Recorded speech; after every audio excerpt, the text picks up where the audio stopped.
Paano nga ba mag-register para magkaroon ng schedule sa bagong Pilipinas Presidential Action Center? Narito ang mga dapat gawin. Gamit ang iyong mobile device, pumunta sa eGov.ph app. Pwede itong i-download mula sa Apple App Store o sa Google Play Store. Gumawa ng account. Ilagay ang email address, valid mobile number, pagkatapos ay makakatanggap ka ng one-time code sa iyong email. Gamitin ang code sa eGov app para sa verification ng iyong account at ng mga impormasyong ibinigay. Congratulations! Meron ka ng eGov.ph app account. Pwede mo na ma-access ang iba't ibang serbisyo ng gobyerno kabilang ang mga serbisyo sa Bagong Pilipinas Presidential Action Center. Radyo Pilipinas, Radyo Publiko, Radyo Pilipinas, Radyo Publiko.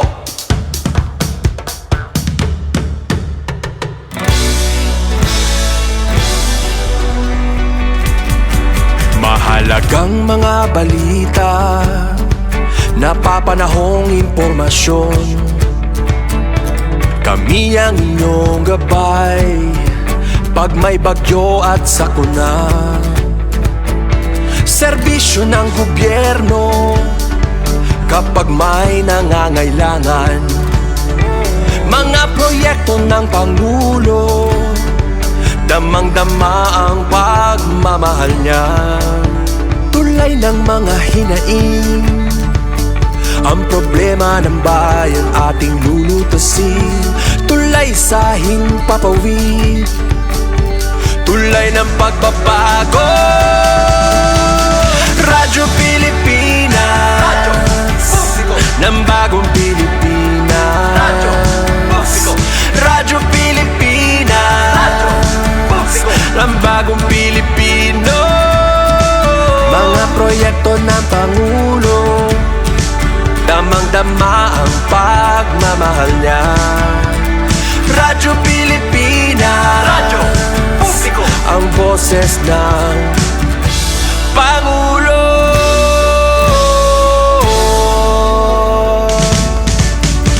Karamay nyo kami, kahit malayo man kami nakakarating. OFW magsasaka, buhay ay iba't iba, san mang lugar ng bansa natin. Tulay ng mga hinaing, ang problema ng bayan ating lulutasin. Tulay sa himpapawid, tulay ng pagbabago. Radyo Pilipinas, Radyo Publiko, ng bagong Pilipinas. Radyo Publiko, Radyo Pilipinas, Radyo Publiko, ng bagong Pilipino. Mga proyekto ng Pangulo, damang-dama ang pagmamahal niya. Radyo Pilipinas, Radyo Publiko, ang boses ng Pangulo. Radyo Publiko, Radyo Pilipinas, Radyo Publiko, Radyo Pilipinas. Ito ang Presidential Broadcast Service. Radyo Pilipinas, Radyo Publiko, ng bagong Pilipinas para sa bagong Pilipino. Naghahatid ng mahahalagang balita at impormasyon na guugnay ng pamahalaan sa sambayanan. Tulay sa himpapawid ng serbisyo publiko. Radyo Pilipinas, Radyo Publiko, ang boses ng Pangulo. Sa Mega Manila, 738. Radyo Pilipinas, Radyo Publiko. Oras sa buong Pilipinas, 7 minuto makalipas ang 3:00 ng hapon.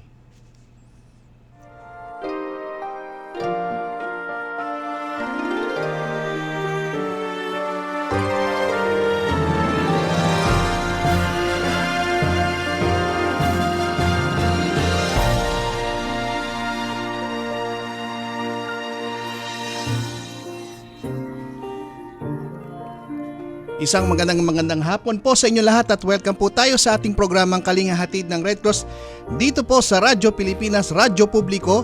Ngayon pong ikahuling linggo ng buwan ng Enero, taong 2026, in January 25 po tayo ngayon at inaanyayahan namin kayong pakinggan. Subaybayan ng ating programa hanggang alas 4 po tayo ng hapon. Dito po sa ating Facebook page Kalinga Hatid at syempre sa Radyo Pilipinas Facebook page, at tayo'y napapanood din po sa ating live streaming sa YouTube. Mag-like and share po tayo sa ating Facebook page ha. At tayo rin po ay napapakinggan 78 kHz at napapanood For the Box at Digibox. At syempre, nais nating pasalamatan ang bumubuo ng ating programa mula sa Presidential Broadcasting Service, ang ating Director Fernando Sanga, ating Secretary Dave Gomez ng Presidential Communication Office, at syempre ang ating Station Manager Sir Alan Alyanige, kasama ng iba pang kasama natin si Sir Ray Sampang, sa technical side Sir Oli Lopez, Ma'am Joy Timidan, at ang ating kasama rin si Ma'am Tess Ramirez. Okay, at syempre sa ating sa Philippine Red Cross, ang ating Chairman and CEO Richard J. Gordon, kasama ng ating iba pang Board of Governors at ng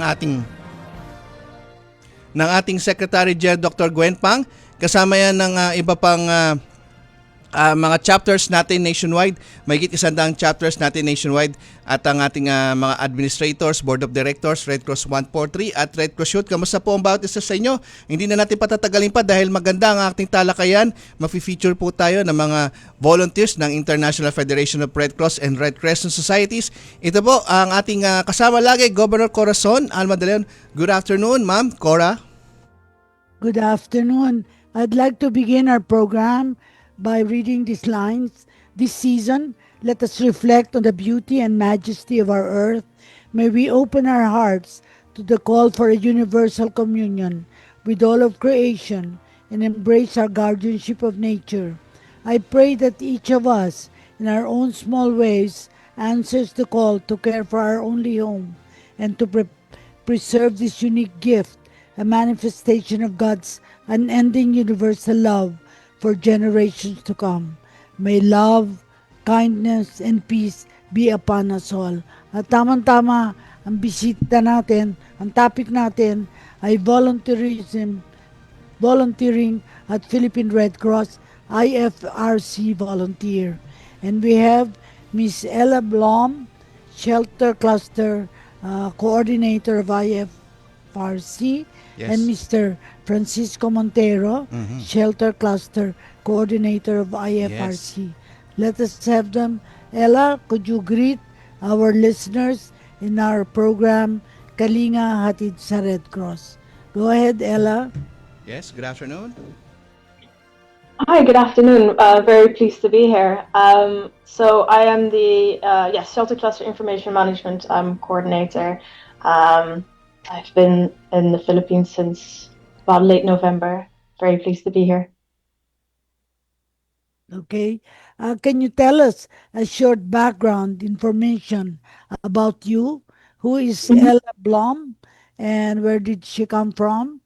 And of course, her assignment as a volunteer from IFRC in the Philippine Red Cross this year.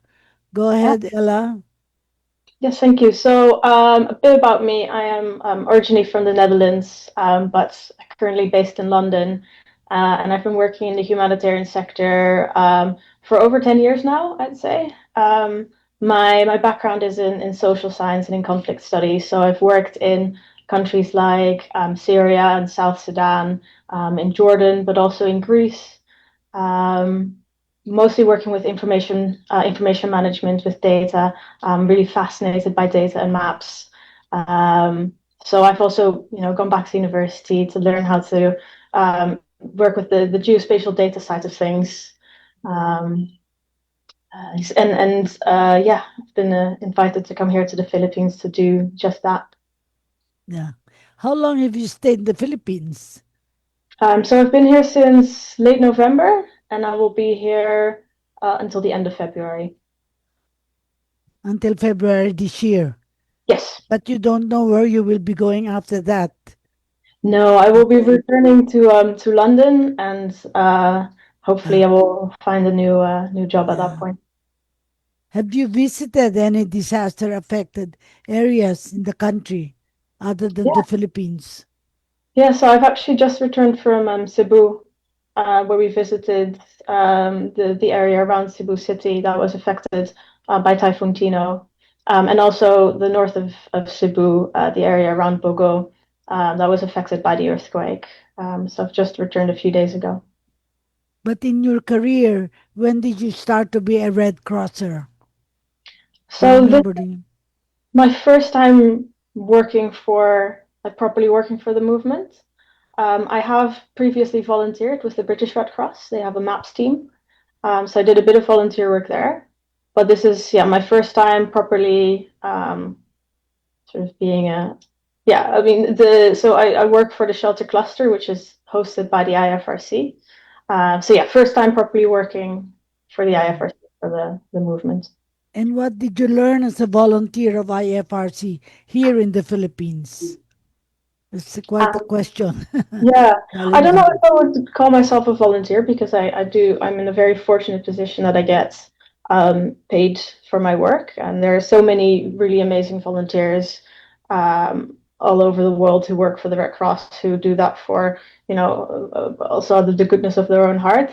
But yeah, so what I've learned really is just how I think I've been really impressed with the work of the Philippines Red Cross in the Philippines, and just how hard their job is, working, in so many different spheres of life in the Philippines, in disaster response, but also, I got to be in Cebu during Sinulog, which was an amazing experience, but also just the support that the volunteers from the Philippines Red Cross were providing, in terms of rescue boats, helping people with services during the parade.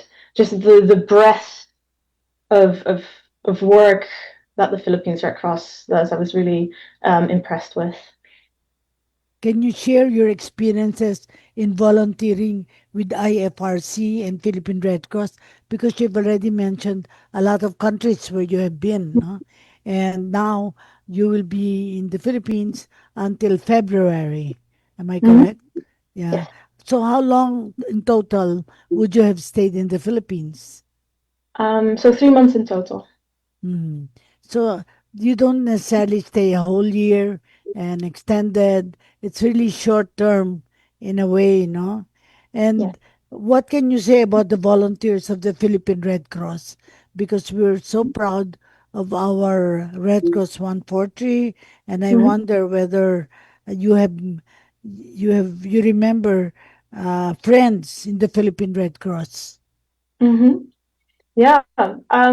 So first, to the reason I'm only here for 3 months, it's really to support with the initial phase after the earthquake in Cebu, and also the typhoons and the storms that happened. Um, so yeah, I was really lucky to get to go to Cebu and meet all the amazing people there. Um, as I said, we were there during Sinulog, so we got to see lots of volunteers do their work. We also got to see distributions of shelter assistance. So we talked to volunteers like Vincent, who was doing a really amazing job, showing us and showing the recipients of the shelter kits how to use the kits and how to build back safer. We spoke to Christian, who was an EMT and works a lot with the Philippines Red Cross, and who was also affected by Typhoon Tino. And then in northern Cebu, in the Bogo area, yeah, we're lucky enough to be shown around and travel around with some of the Red Cross volunteers, including Carlos, who took really good care of me and made sure that I didn't step in ditches and go into dangerous buildings. Yeah. Well, I don't want to be very specific as to which areas in the Philippines you have visited and you liked or you enjoyed. You remember which ones? Because you Mhm. mentioned going to the Visayan region and other places. Best words that you can describe uh, to Philippine Red Cross, the places you have been. So over Christmas, I was lucky enough to go to Siargao. which was really lovely. Uh, Siargao, yes. yes, Famous just for tourists. yes, Yeah. just for pleasure. To have a few days off around Christmas was very nice. I got to take a surfing lesson. And this is actually my second time in the Philippines. Many years ago, I was in the Philippines for a short program on disaster risk reduction. And I got to visit Baguio City and areas in the Cordilleras region, and also Palawan. So that was an amazing experience as well. Did you learn some words of Filipino words or Tagalog which you can remember?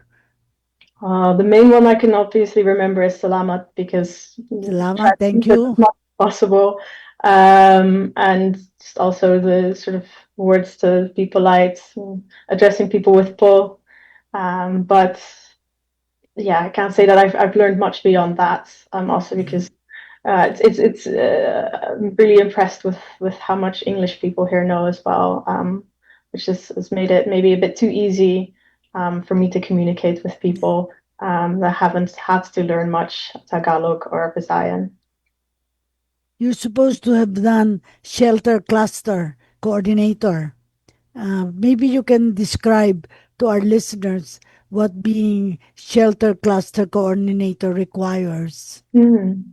Yeah, so I am specifically the information management coordinator, which means that I work with the shelter cluster coordinator and with the members of the shelter cluster to look at the information that's available and work with that and share that in new ways so that all the members of the cluster have access to that information. So the shelter cluster is basically a coming together of humanitarian organizations who work in the area of shelter and who also work.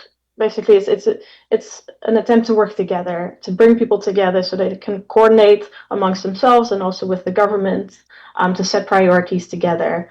And yeah, my job is to make sure that they have access to the information that's available, to present it to them in new ways, and hopefully prevent duplication of work or help people understand what the needs are and where they need to work next, for instance.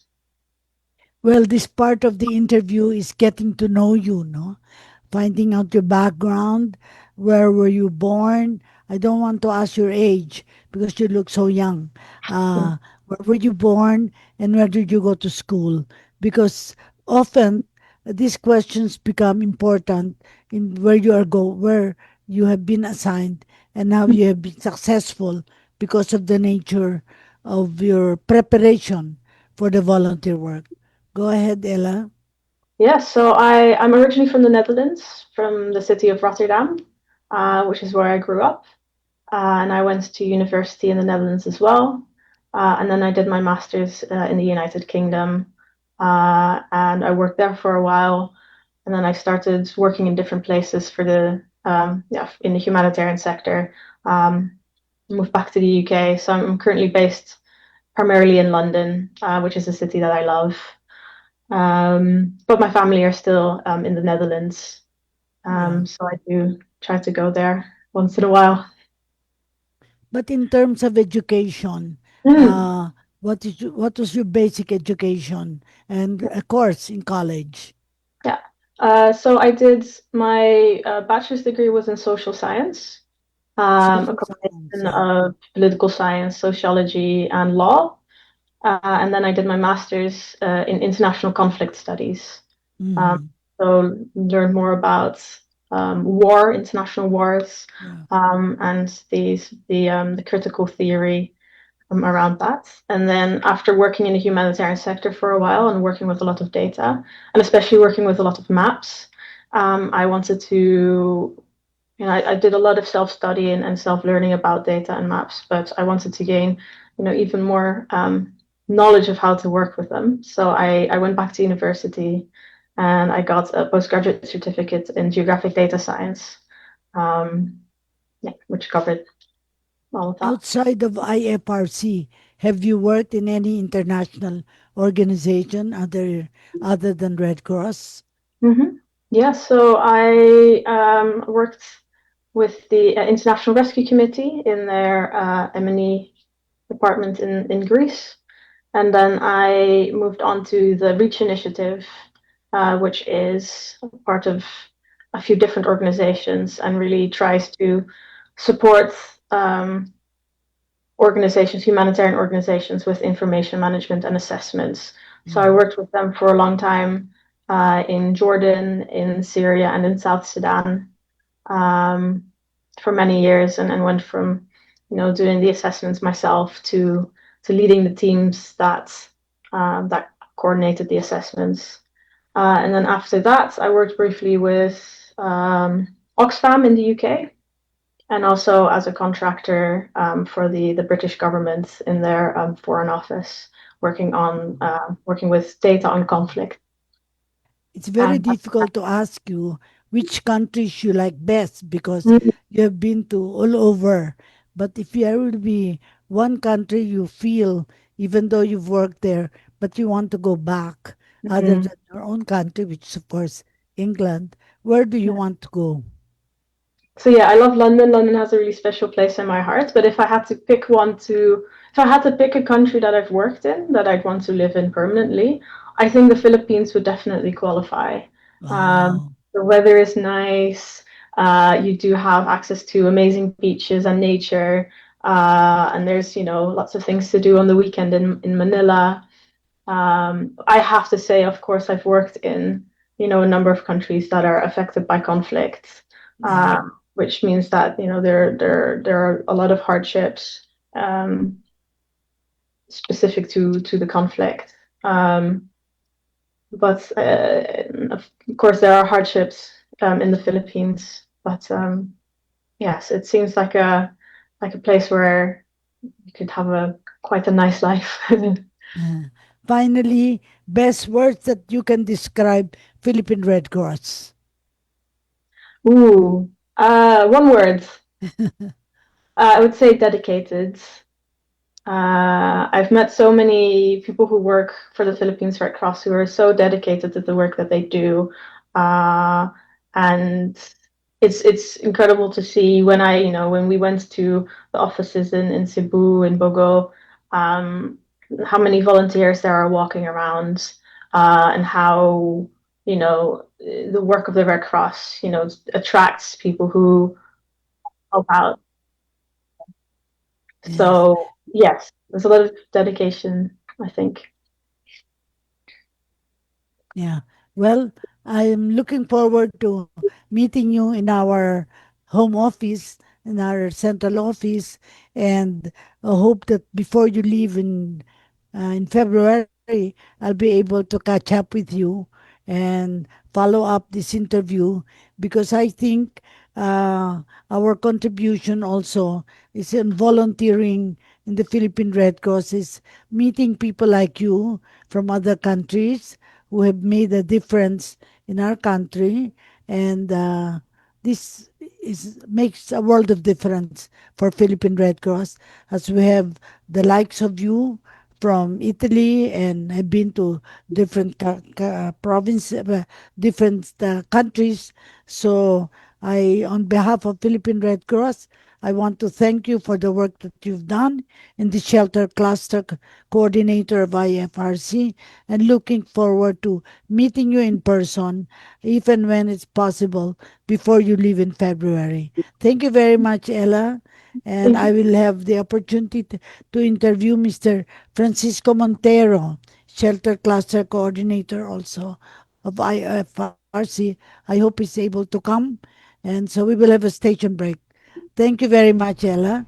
Thank you so much for having me. Yes, okay, we're going to get back for a few minutes after a commercial break. Pilipinas, handa ka na ba? Ang ating million peso question. Kapag may pumutok na bulkan malapit sa inyong lugar at sinabayan pa ng malakas na ulan, ano ang kailangan mong iwasan? Letter A, ex mong hindi ka naman pinahalagahan? Letter B, mga marites ng inyong barangay? O letter C, mga ilog at sapa dahil pwedeng magkaroon ng lahar? Kung C ang sagot mo, may tama ka.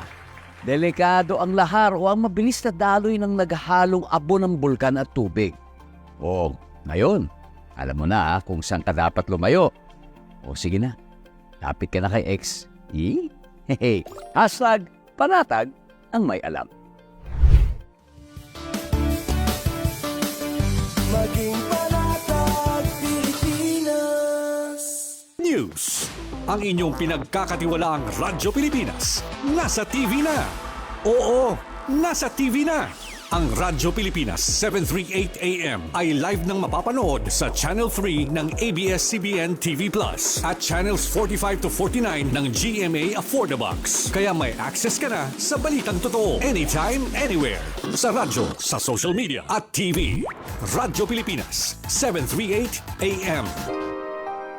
Okay, nagbabalik po tayo at sa oras na po na ito ay magbibigay tayo ng isang balita mula dito po sa atin sa nagganap na Dinagyang Festival, Dinagyang Kasadyahan Festival dyan po sa probinsya ng Iloilo at as of kagabi 11 p.m.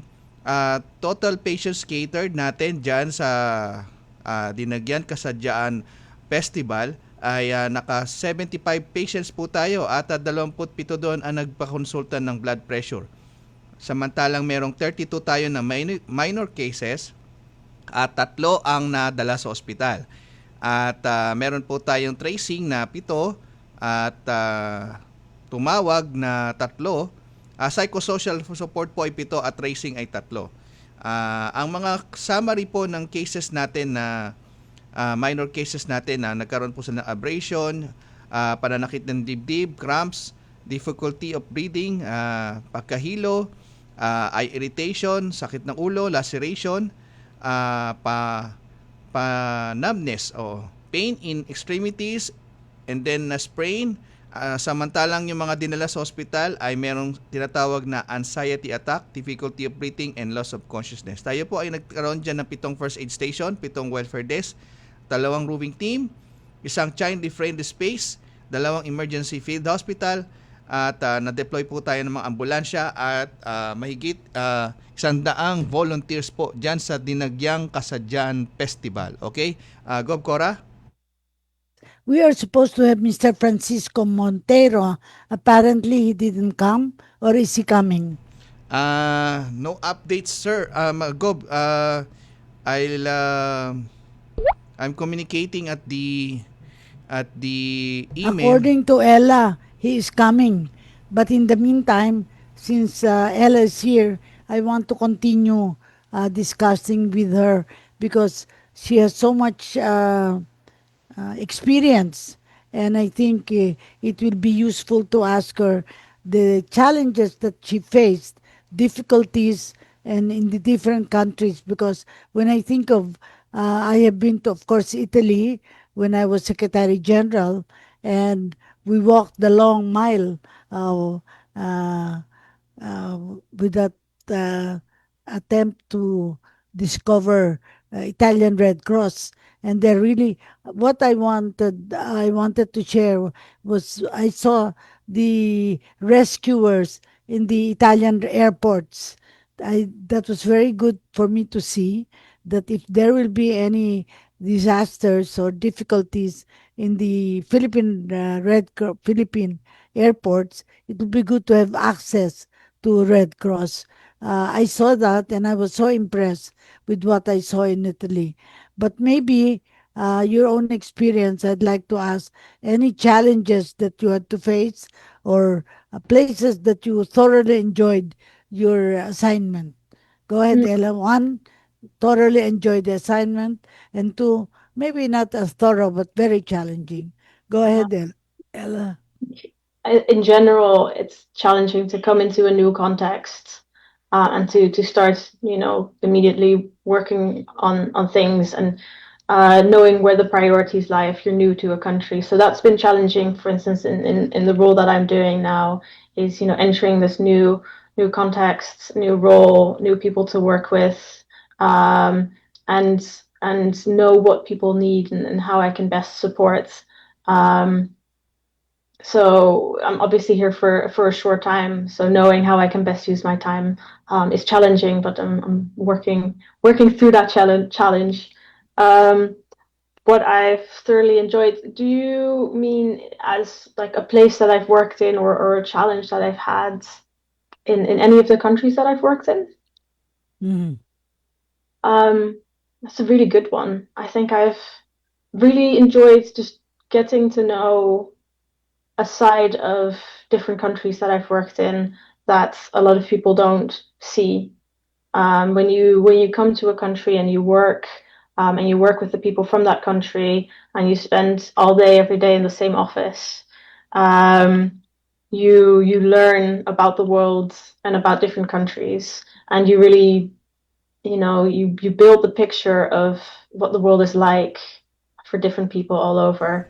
And that's not specific, I suppose, to any country that I've been to and I've worked in, but it's across the boards, and also with the job that I'm doing now.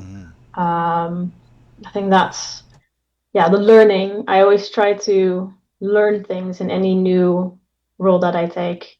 So the learning from it is Go, has Cora. been the best part. Sir, Ma'am Well, El. Mr. Francisco Montero Yes. is here already. Yes, He showed you- his face. Yeah. And so I want to thank you. But before that, maybe final words that you can share after this interview. Go ahead, Ella. Final words. That's a really good one. I think just thank you, and also thank you to the Philippines Red Cross for hosting us, and yeah, to the people of the Philippines. That our time here has been um, so good and also productive. I hope you will be able to come back, because there are still other places that you have not seen, and hopefully, when you come back, you'll be able to see them. This time, my interview is with Mr. Francisco Montero, also Shelter Cluster Coordinator of IFRC. Of course, the basic question first is, can you tell us a short background information about yourself, Mr. Francisco Montero? Where are you from? And how long have you been with the Red Cross? Yeah. Go ahead. Thank you. Thank you. Good afternoon, everyone, and thank you for inviting us. It's an honor to be on the show and to be part of the team supporting Philippines Red Cross. I am Portuguese by birth, no, by birth and by soul. But I live in Australia. I married a lovely Australian woman, and that's where I live now. And I've joined Red Cross in 2011, so 14 years ago. Accidentally, I became a volunteer. I was doing other things. I'm an architect by trade, by education, but started volunteering around some shelter projects while I was working for UNESCO. And since then, I've grew up from volunteer to a delegate, from a delegate to around shelter programs, and the last 10 years since Yolanda, basically. Yolanda was my my second cluster coordination role back in 2013-14. And since then, I've been doing that job, and now I'm here in the Philippines, like Ella, on a search assignment, so to fill in supporting Philippines Red Cross and the wider cluster coordination process with the government.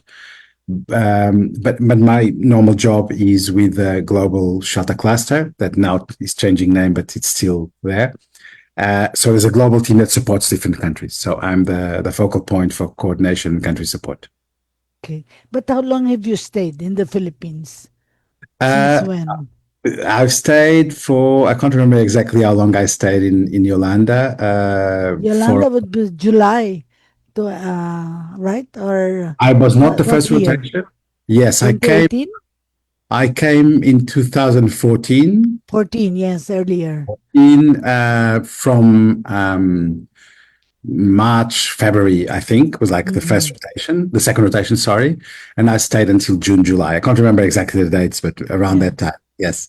And then I kept coming back for different disasters, Yes. either with, for Ompong and Rosita. Then later on, I was here with for an event of the Asia Pacific Shelter and Settlements Forum that was held here in 2024. And the typhoons hit again, and I'm here again this year. Same question to Ella. When did you start become a Red Crosser? Your So history. Red Cross, it actually happened, was interesting. I was in Australia at the time, Australia, yes. and I'm not Australian, so I was a spouse, and I couldn't work for a couple of years in Australia, right? So I couldn't formally work due to this protectionist rules. So I could only work abroad, technically, but I could volunteer. So I decided, as I cannot work, at least I can volunteer. So I volunteered with the Australian Red Cross, did a few interesting work in Victoria. It was one of the states in Australia. But there was not really shelter focused. There was a bit of evacuation management. There was a bit of and they asked me to go to the Pacific. They said, "Oh, are you free to go to Vanuatu?" I think it was Vanuatu at the time, to go and do it. So I said, "Yeah, sure." Yes. And it turned into be a really interesting and really a big learning curve. Probably my most difficult mission in my 25 years of humanitarian career, working in really remote areas in Vanuatu, helping to build local chapters,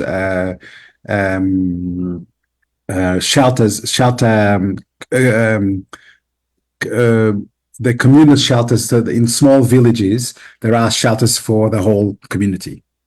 So they have to be resilient. They have to be designed and built up to standard for big cyclones, mostly.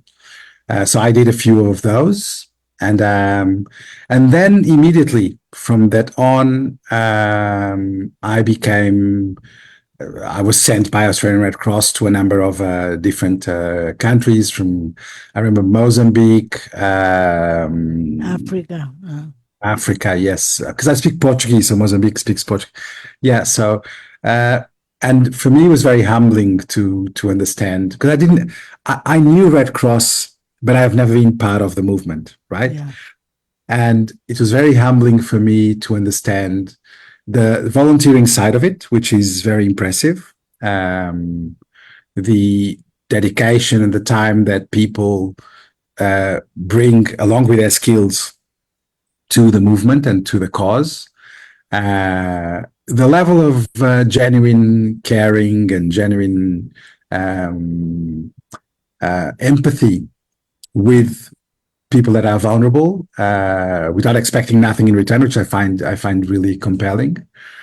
And I think it depends in the countries where you work, but I was exposed very quickly to environments like Eastern Africa, the Middle East. I worked in Jordan and Iraq and for a while, then in Indonesia, and then Philippines.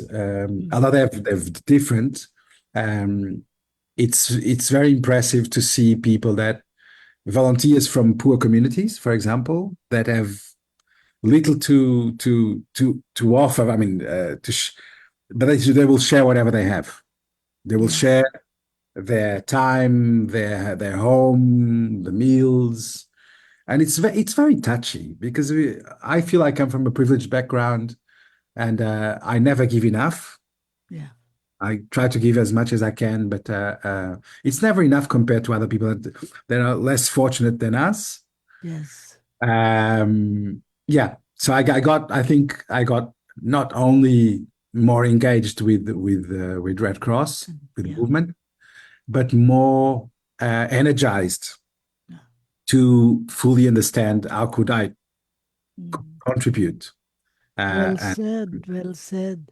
I myself, I'm proud to have seen most of Australia, in the sense of attending conferences, not really working, but when I was president of the Asia Pacific of the International Social Work Federation. I visited, of course, uh, Adelaide. I visited um, other places there that would have made me feel I visited already entire Australia, because in Sydney, in the other places, um, uh, Melbourne, among others, it's really fantastic. But I have not seen Queensland, and so you You you will one remember, day. you remember the things, the places you have not visited. Yeah. Now, for Ella, I want to say I've also been to Italy, for the International Federation of Social Workers conferences there, and because also of the of the Philippine Red Cross participation in conventions, in international conferences. So I've seen both of your countries, Australia and UK, and I'm proud that as a uh, old old already in the Red Cross. I'm 84 years old now, and I enjoy meeting our delegates, because I think the delegates give importance to the work that we're doing, in the sense that we meet international uh, participants, and when I always ask, what can you say about the volunteers of Philippine Red Cross, they all feel that there is so much to learn also from the Philippines because of the volunteerism. We have last 10 minutes. I'd like to describe. I already asked Elena the more challenging experiences they had, or places they enjoyed the most in the work, even though you only had a short stay, even if despite your short stay. Let's go back to Ella. Your uh, the places you enjoy the most. I think I forgot to ask that earlier. The places I enjoyed the most in the world or in the Philippines? Yeah, Both. where um, in the Philippines where in that the you like? Philippines I You enjoy the most. enjoyed it so much you like to go back. Um, I like Manila. I like big cities, which is also why I like living in Cebu, London. yes, it's very Um, rich in culture. Yes, yes. so it's nice to be in a big city where everything you need is there. Um, I also liked, um, well, I didn't get to see Cebu City much because we were there during Sinulog, and so it was very busy and it was really, really hard to walk around. But it was really great to see everyone come together for this festival and the community spirit. So that was, I would like to come back to Cebu sometime to see more of Yeah. the city. Um, and then, of course, spending time on the beach and in nature. I would like to see, maybe not go back to the places I've been before in the Philippines, but Mhm. see new places like that. Well, Francisco Montero looks like a movie star in the Philippines. Like, you know, people will see you and say, "Oh, maybe he's from Hollywood, or maybe he's from." But at any rate, what will be your best words to describe? Or have you made friends in the Philippines, and you feel Yes, you want to treasure them? You have? yes, yes. Many good friends. Yeah. Okay. Uh, I think what I spent in the Philippines, I was counting while Ella was talking. I was thinking how long overall I've spent in the Philippines, and it's over maybe 1 year and a half if I count all the missions I've done. And Yes. I must say that I was not. I spent most time working, so I didn't have much time to travel. Yeah. I did meet a very personal friend that I cherish, Mr. Lionel Dos, that you probably know of, heard of. Yeah. He's a good friend since Yolanda, and a few other colleagues I've worked with from other agencies, namely Arnaldo Arcadio from CRS and a few others. Um, Also, volunteers that I can't fully recall the names now. I'm sorry, it's not, but It's I all saw right. them Yeah. sporadically and I can't fully remember the names.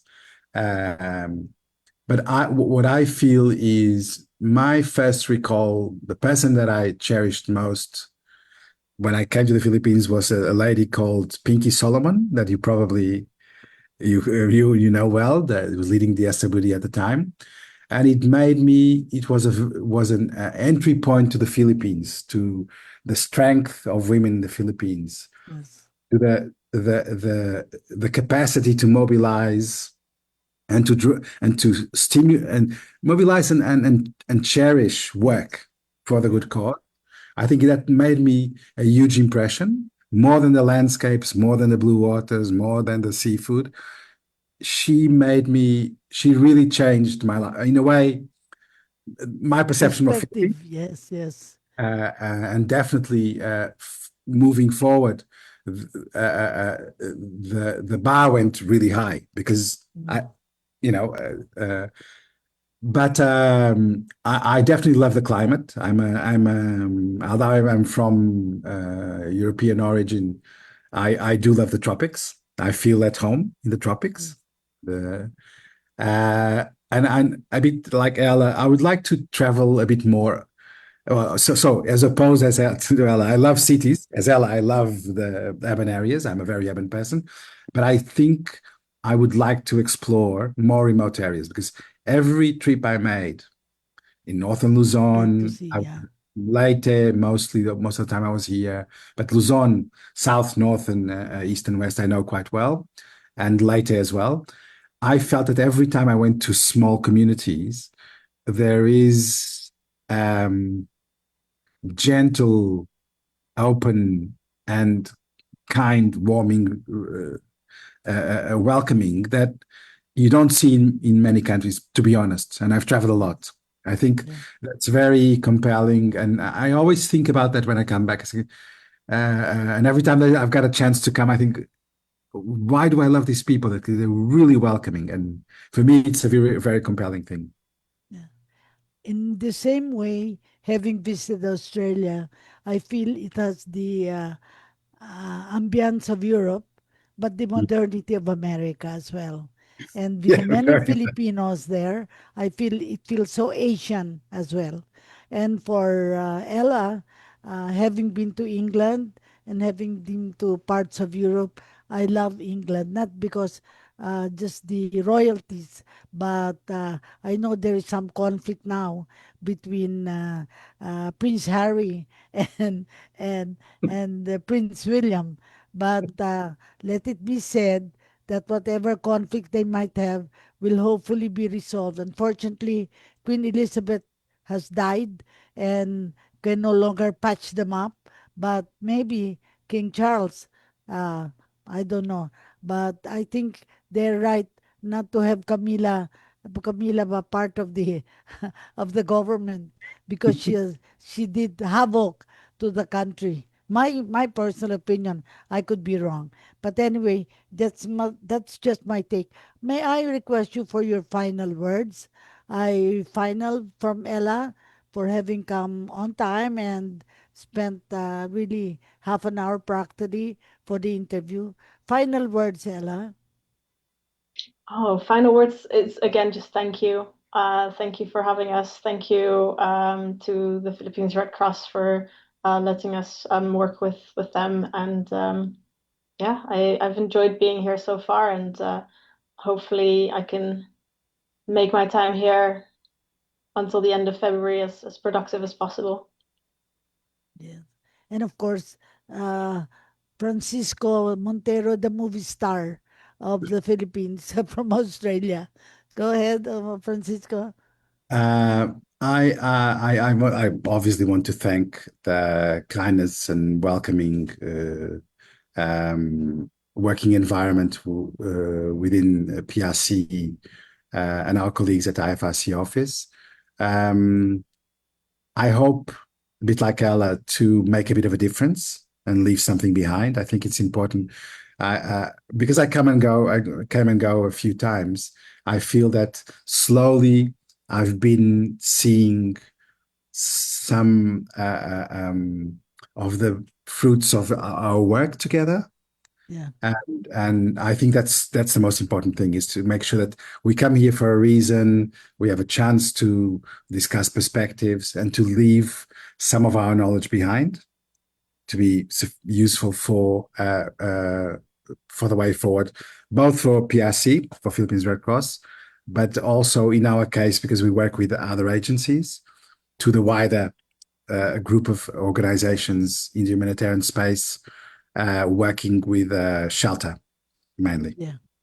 Well, let me say that you will always be remembered, because this is what I've been trying to do now with our Kalinga Hatid ng Red Cross, is to bring to bear that we're not alone, just the Filipinos in the Philippine Red Cross, because we have international partners. And that's why we want to give them a face and a voice in our radio program. And I cannot thank you enough for finding the time to be with us on a Sunday for about an hour to give you time for our radio program. Thank you very, very much, Ella, and of course to Francisco, uh, for finding the time to be with us on a Sunday afternoon. We will remember the Sunday afternoon with IFRC through volunteering at Philippine Red Cross. IFRC volunteers featured in this program. Thank you very, very much. Thank you so much. Salamat po. Salamat. Yes, Gov Cora, your final words for our program? Yes, we may not, I always say we may not be able to change the structure of our universe, but maybe by raising our voices through this program, we will may be able to understand better what ticks in our country and how can it be better because of our interaction with other countries. Thank you very, very much. Okay, yan na po ang ating Kalinga Hatid ng Red Cross sa Radyo Pilipinas ngayon pong ika-25 ng Enero, taong 2026, at sa susunod na linggo, mula alas 3 hanggang alas 4 po tayo ng hapon, at tayo ay nagpapasalamat sa lahat ng mga nakasama natin ngayong hapon ito, si Ma'am Ella Blom at si Sir Francisco Monteiro, at syempre maraming salamat sa pamunuan po ng IFRC, sa International Federation of Red Cross and Red Crescent Societies, kay Sir Sanjib at kay Ma'am Filame. Okay, at kay Ma'am Yoli na laging nakikinig po sa ating programa at nanonood. Maraming salamat po, at susunod na po pagbabalita natin ni Sir Albert Sebastian, kasunod na programa ni Vance Fernandez, Pulso ng Pilipino. Ito po si Edison Enriquez. 5 minuto bago mag alas 4 ng hapon.